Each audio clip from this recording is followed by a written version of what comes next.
nama bulan ini, nama bulan 12. Kok pernah memohon, aku mohon berat, subhanallah. Aku ingatkan dia main-main, sebab ya itu bukan mengharap sangat kan.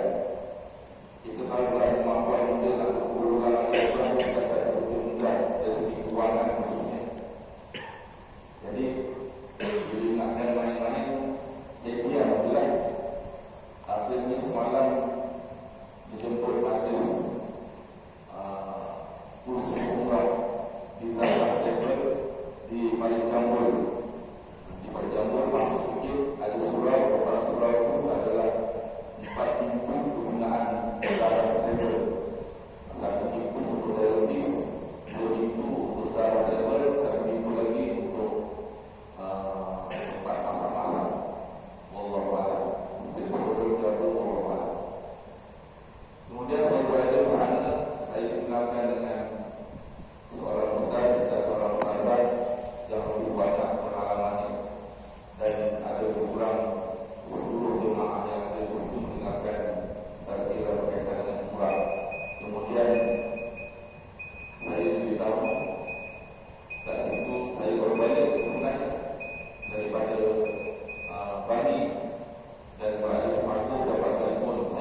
imam tak baca amanah Rasul, mungkin imam tak baca Syahidah, itu bacalah sendiri selepas doa.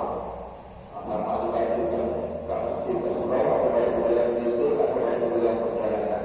Ikutlah kemampuan masing-masing, atau baca waktu di rumah. Sampai rumah, baru nak mulai, baru baca. Ikut kekuatan masing-masing. Jadi yang penting, mudah-mudahan kita diberi kekuatan untuk tidak meninggalkan selepas solat amanah Rasul, Syahidah, Qul-Huwallahu Ahad, Qul-Huwallahu Ahad, Qul-Huwallahu Nas. Itulah dan Al-Fatihah. Begitu dengan Fatihah. Dan asalnya ada zikir la ilaha illallah. Itulah yang akan ditinggal dulu lagi. Tetapi kekuatan kita makin hari makin lemah, makin lemah, makin lemah.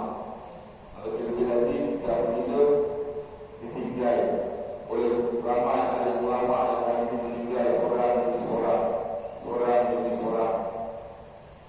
Kerana pemergian ulama ini, dia bila meninggal, dia bawa semua ilmu-ilmunya, dan ilmu ini tidak ditinggal, walaupun sedikit pun tak ditinggal. Semua dibawa mati. Jadi ilmu itu hilang. Ilmu hilang, dibawa mati oleh alim ulama. Sebab itulah menurut Imam Baihaqi dari hadis Ma'ruf bin Khamis dari sahabat Abu Ja'far radhiyallahu anhu berkata, kematian ulama lebih dicintai iblis. Bermakna kematian ulama ini dalam hadis ini Rasulullah beritahu daripada sahabat Abu Ja'far radhiyallahu anhu berkata, kematian ulama lebih dicintai iblis daripada kematian 70 ahli ibadah. Kematian seorang ulama lebih dicintai iblis. Sebab itulah pemergian ulama merupakan bencana alam semesta. Cahaya akan hilang.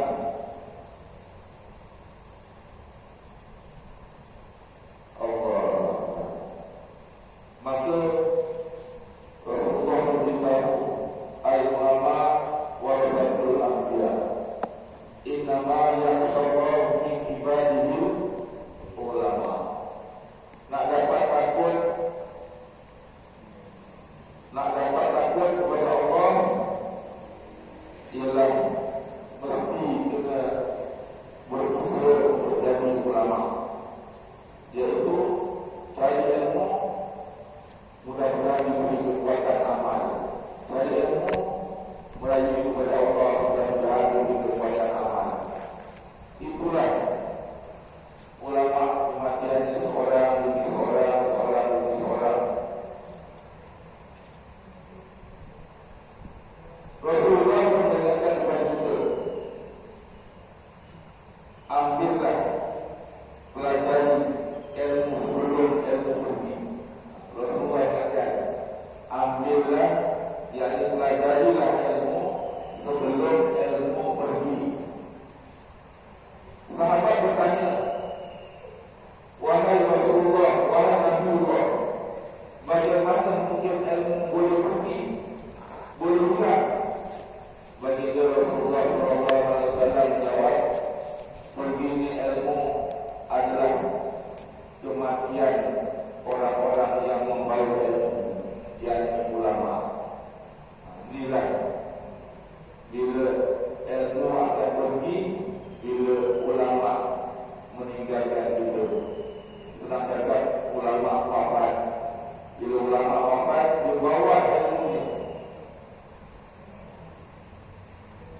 Ayo ulama kekasih-kekasih Allah, wali-wali Allah, bila saja sudah masuk pertengahan tahun, yaitu masuk satu bulan Hijrah, bermakna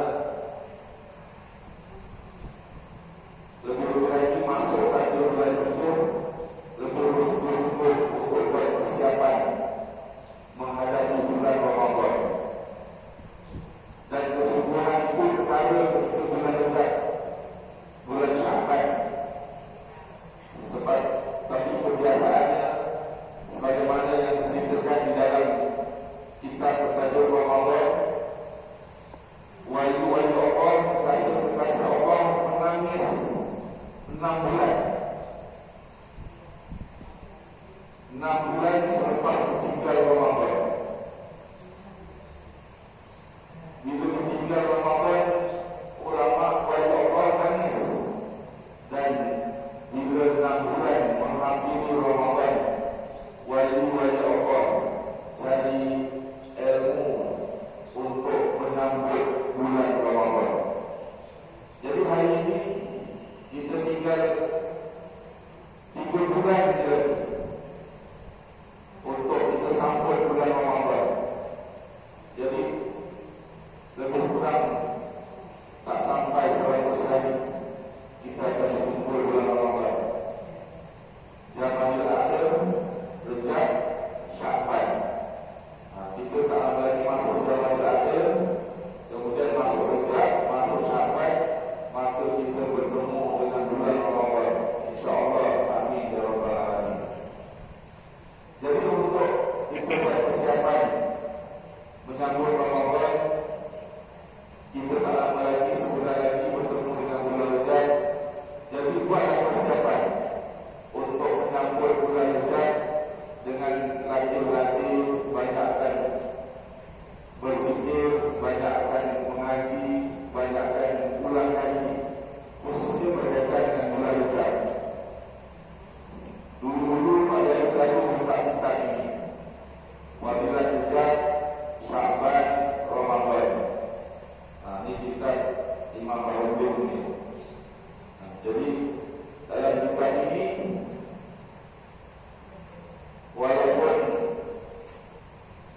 peringkat awal dulu saya bersemangat untuk melihat kelebihan-kelebihan bulan Rejab ini, sehingga kan bulan Rejab adalah bulan istighfar, bulan mohon ampun kepada Allah, sehingga kan akhirnya istighfar dinamakan istighfar Rejab. Jadi istighfar Rejab ini, bulan Rejab ini memberitahu kepada kita bahawa Rejab adalah bulan memohon ampun kepada Allah Subhanahu wa taala. Apa arti Rejab? Ra artinya rahmat, Jim artinya judul, pemurah, Bir artinya kebajikan, Ba. Jadi Ra, Jim, Ba. Rahmat, judul, birrun, yaitu rahmat, pemurah, dan kebajikan. Kerana keagungan, kebesaran dan kemuliaan bulan Rejab ini, Allah Subhanahu wa taala melimpahkan rahmatnya, kemurahannya dan kebajikannya terhadap hamba-hamba yang mengaku dirinya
Di dalam kitab ini, di antaranya rahmat Allah yang terbesar kepada hamba ialah ditambah amalan-amalannya.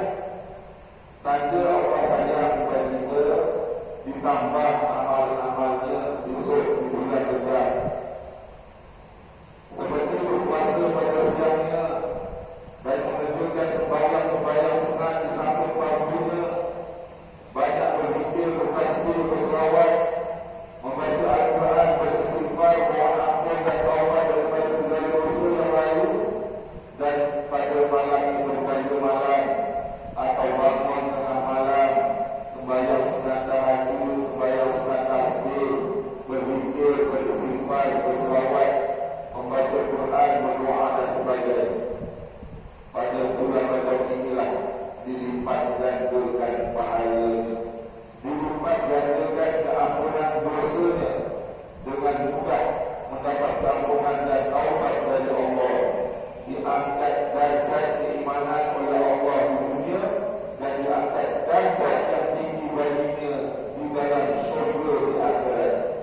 Jadi sungguh beruntung sekali bagi kita sebagai seorang hamba yang menggunakan kesempatan bulan Rajab untuk berlumba-lumba memperbanyakkan amal ibadah dalam hidup. Sesungguhnya satu rahmat Allah yang terbesar dianugerahkan kepada hamba-Nya dengan mendapat keredoan yang besar, dan rugilah orang yang ketinggalan. Ulama yang menyusun kitab ini mengatakan bahawa siapa yang tidak bersedia menghadapi bulan Rajab ini tak terpaksa menjadi orang yang rugi, kerana rahmat yang melepaskan kita daripada azab neraka dan menempatkan kita ke dalam syurga. Itulah bentuk rahmat. Rahmat yang paling besar ialah kita menggunakan syurga dan jalan-jalan menuju ke syurga. InsyaAllah kita dapat buat persiapan untuk kita menyambut bulan Rajab. Kemudian jin pemurah, begitu sekali pemurahnya dan baiknya Allah kepada hamba yang beriman dan beramal soleh kepadanya dengan balasan pahala yang begitu banyak sekali, dan diangkat darjat yang tinggi di dalam syurga, dengan mudahnya diberi keampunan dan taubat yang begitu banyak pula. Sesungguhnya pemurahnya dan baiknya Allah terhadap hamba di bulan yang mulia, yang di bulan Rajab ini. Seterusnya, kebajikan biru. Sungguh bulan Rajab ini adalah bulan kebajikan dan kebaikan Allah kepada hamba-Nya. Bulan yang perintah banyak berbuat amal kebajikan padanya. Bulan yang digalakkan berbuat amal ibadah, sembahyang fardu, sembahyang sunat. Bulan yang diperbanyakkan beristighfar, memohon keampunan dan taubat terhadap Allah, berzikir, bertasbih, berselawat, berdoa, bersedekah, dan segala rupa kebaikan dan kebajikan yang diperintahkan Allah dan Rasul.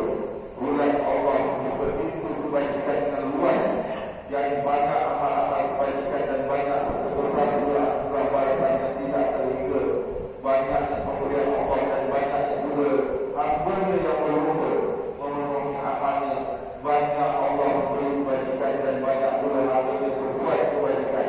Bertambah dekat hamba-Nya dengan Tuhan-Nya, dan bertambah dekat pula Tuhan-Nya dengan hamba-Nya.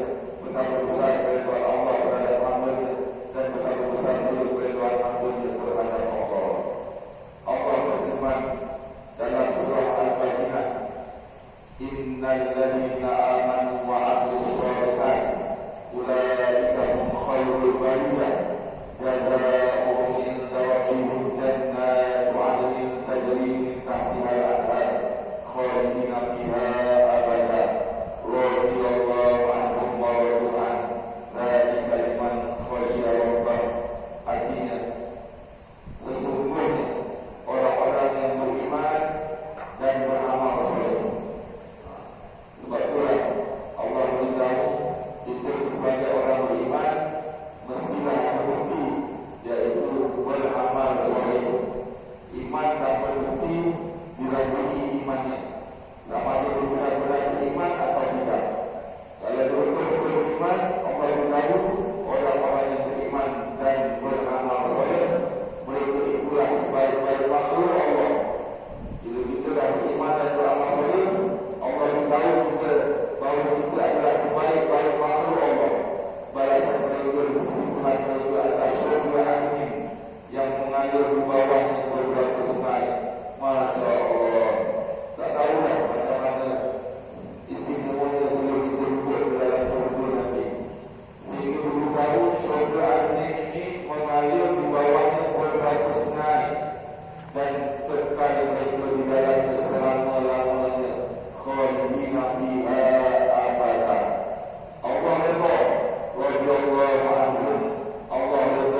kita tak dapat lagi sebagaimana janji Allah, iaitu mungkin kesilapan kita dalam mendirikan solat. Kita bukan mendirikan solat, takut-takut kita hanya mengerjakan solat. Mengerjakan solat lain, mendirikan solat lain. Jadi mudah-mudahan kita terus mengkaji berkaitan dengan solat ini, khususnya lah dalam diri kita. Kalau kita kaji, kita yang untung. Kalau kita beramal, kita yang untung, bukan orang lain yang untung. Iaitu kita dapat perlindungan Allah, tanha anil fahsya wal munkar. Ini janji Allah dalam surat cinta ini, iaitu Al-Quran. As-salat tanha anil fahsya wal munkar. Tetapi ingat permulaannya, iaitu wa aqimis solat. Cari jalan untuk kita tahu apa yang dimaksudkan mendirikan solat. Jadi mudah-mudahan peringatan ini menjadi pedoman bagi kita. Antaranya ialah solat itu terdiri daripada 13 rukun atau 17 rukun. Kita sebab rujak syarat Sayyidina Munajat kata 17 rukun. Kita sekolah agama Negeri Johor kata 13 rukun.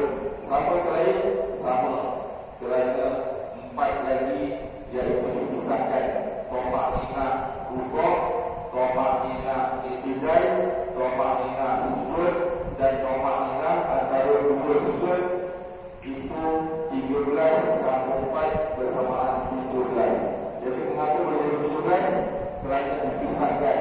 Kalau 17, rukuk serta Toma'ninah, i'tidal serta Toma'ninah, sujud serta Toma'ninah, duduk antara dua sujud serta Toma'ninah. Jadi disertakan sekali dalam rukun yang 17 itu. Tetapi bila dipisahkan,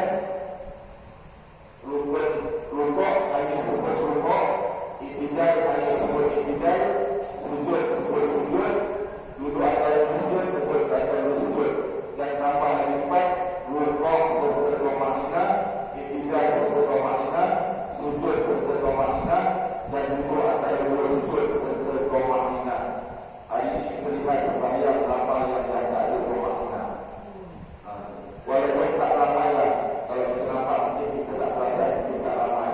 Tetapi saya tak kesian bila tengok orang sembahyang sunat tak ada Toma'ninah.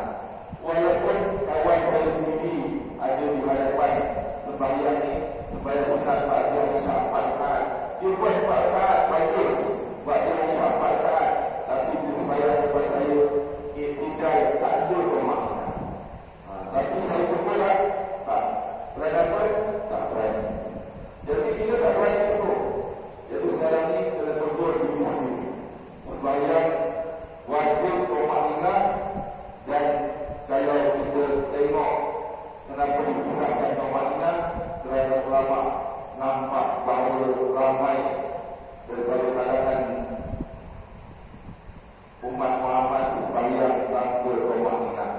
Dan kenapa dipisahkan sujud dengan Toma'ninah? Kerana sujud ada perhatian yang tersendiri. Sebagai contoh, syarat sujud antaranya ialah 7 anggota. Tapi ramai yang tak lipat jari. Jarinya waktu sujud tak dilipat. Jadi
adakah diri dia